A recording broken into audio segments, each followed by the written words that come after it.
સુરતમાં ફરી એક વખત ભીષણ આગની ઘટના સામે આવી છે. સુરતમાં ફરી એક વખત ભીષણ આગની ઘટના સામે આવી છે.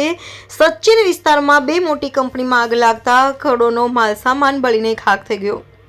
કંપનીમાં આગ લાગતા તાત્કાલિક હાજર લોકોએ ફાયર બ્રિગેડને જાણ કરી. આગની ઘટનાની જાણ થતાં હોજીવાલા ફાયર સ્ટેશનમાંથી ફાયર બ્રિગેડો 5માંથી વધુ ગાડી લઈ ઘટના સ્થળ પર પહોંચ્યા અને કાબૂમાં લેવાની કામગીરી શરૂ કરી. સદનસીબે આજે હોળી તહેવારની રજા હોવાથી કંપનીમાં કામદારો રજા પર હતા, એટલે આગ દુર્ઘટનામાં કોઈ જાનહાનિ થઈ નહીં.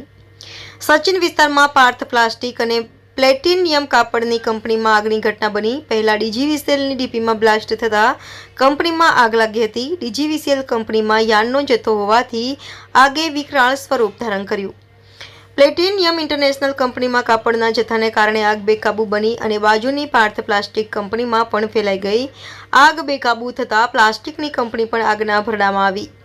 બે કંપનીમાં આગ લાગતા કરોડોનો માલ સામાન બળીને ખાખ થયો. બે કંપનીમાં આગ લાગતા ધુમાડાના ગોટે ગોટા દૂર દૂર સુધી જોવા મળ્યા. આસપાસના વિસ્તારોમાં રહેતા રહીશોમાં આગને પગલે ભયભીત થયા. તહેવારની ઉજવણી કરતા રહીશોમાં ફફડાટ જોવા મળ્યો. શહેર માટે આ વર્ષ ગંજવાળા બની રહ્યું છે. ફેબ્રુઆરીના અંતમાં શહેરમાં રિંગ રોડ પર આવેલા શિવશક્તિ ટેક્સટાઇલ માર્કેટમાં લાગેલા આગમાં 4,450થી વધુ દુકાનો આગના ભરડામાં આવી હતી અને કરોડોના માલસામાનને નુકસાન થયું હતું.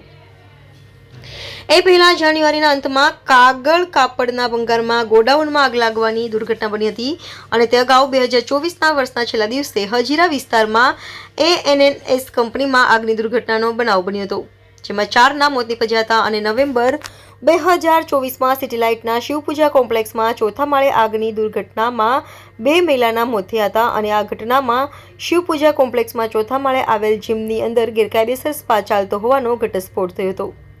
આ માહિતી બતાવે છે કે સુરત શહેરમાં દર મહિને આગ દુર્ઘટના બને છે અને આ આગ દુર્ઘટનામાં માલસામાન બળીને ખાખ થઈ જતા કરોડોનું નુકસાન થાય છે.